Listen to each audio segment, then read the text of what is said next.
Southeast Asian foreign ministers have been meeting and looking at ways to help end the crisis in Myanmar. After more than 2 hours of talks, Indonesia has urged Myanmar to open its doors to ASEAN. At the same time, Malaysia is calling for an expert group to look into the military's claims of voter fraud in last year's election. Leong Wai Kit joins us live in just a moment, but for the latest on the ASEAN talks. But first, our report on a wave of unrest that's showing no sign of easing.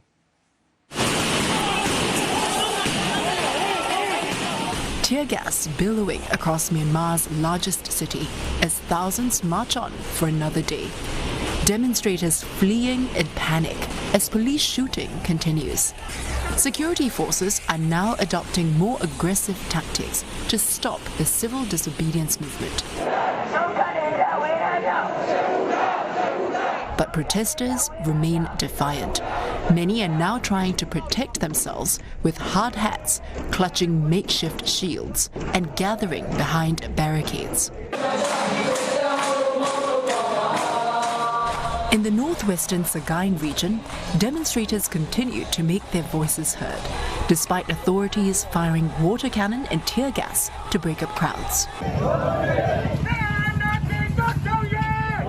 Similar scenes playing out in the southeastern city of Dawei, where protesters engage in standoffs and running battles with the police.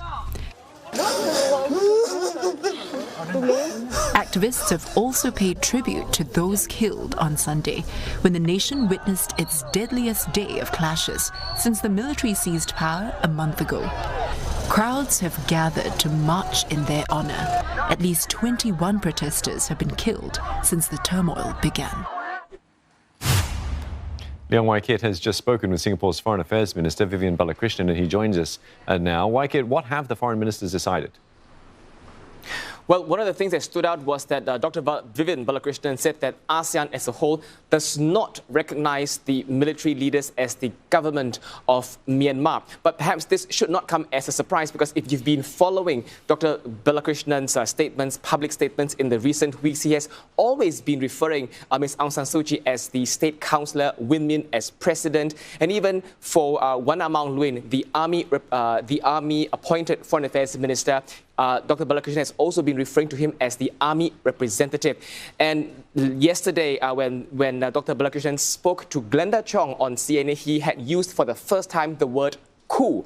But Dr. Balakrishnan also said that while this is not a recognition of the Myanmar army as the government, he also said that ASEAN recognizes that under the 2008 constitution, it allows for a special role that the army can play. Now, he did not elaborate, but under the 2008 constitution, which is written by the army, it allows for the army to launch a state of emergency and take over the country with certain conditions. There was, again, like I said, no elaboration on that point after that. He did say, however, that ASEAN is collectively appalled by the lethal violence used on unarmed civilians and protesters. And I asked Dr. Balakrishnan, noting that ASEAN has always been hopeful with constructive engagement policy with Myanmar. And I asked him specifically, what is ASEAN's threshold of tolerance and patience with Myanmar, especially if lethal violence were to continue? Let's take a listen to what he said. I can't speak for every single country in ASEAN, but I would say that all of us have expressed, grave concern with the violence and threat that this will descend into an abyss of violence. So I would say that is one clear line which all of us have expressed deep concern with. In our case, grave concern, and frankly, we're appalled by the violence that has been inflicted so far.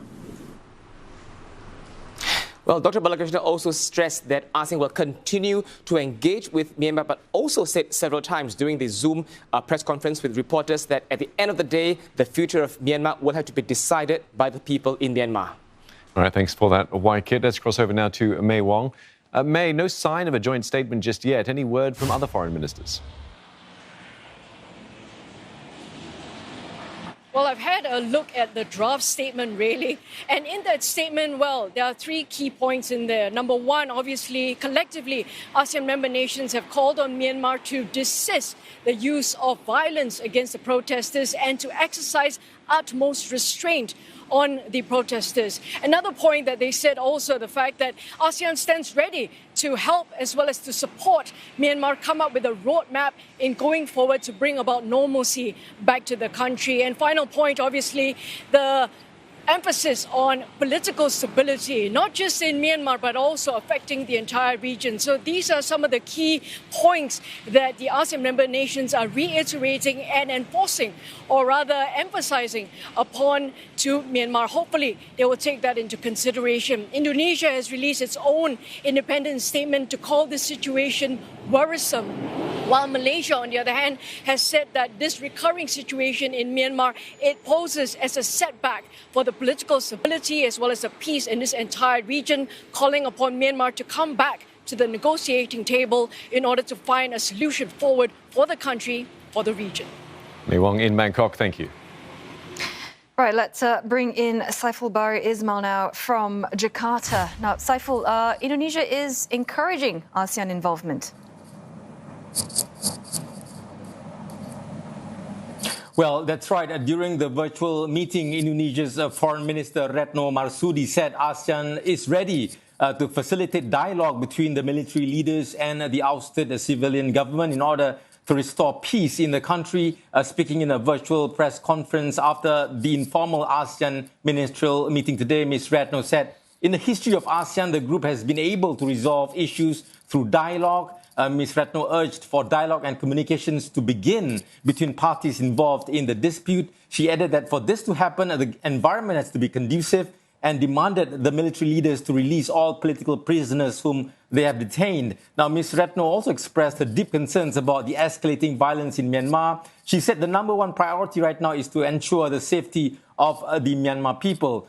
She demanded that the security forces restrain themselves to prevent more violence and bloodshed in the country. Ms. Retno also addressed the issue of ASEAN's principle of non-interference, which many observers believe is a hurdle and challenge for ASEAN in resolving the Myanmar crisis. She said that no single ASEAN country has the intention to violate the regional grouping's policy of non-interference, but at the same time, upholding and implementing values of democracy, respect of human rights, and good governance are equally important. Now, these values are enshrined in the ASEAN Charter, and member countries also have the responsibility to uphold these values. So she reiterated that upholding these values is just as important as upholding the policy of non-interference. Indonesia, of course, has taken the lead to try and resolve the crisis in Myanmar. Ms. Retno herself started a flurry of visits 2 weeks ago as part of a shuttle diplomacy to get a consensus among ASEAN countries on Myanmar. Observers consider this informal meeting today as some progress for ASEAN to be able to get all 10 member countries, especially a representative from Myanmar, to sit virtually together and discuss the issue. Now, ASEAN's action reflects a growing awareness within the bloc that the coup in Myanmar has put its legitimacy as a regional organization on the line. Thanks very much, Saiful Bahri Ismail there reporting to us live from Jakarta on the Myanmar crisis.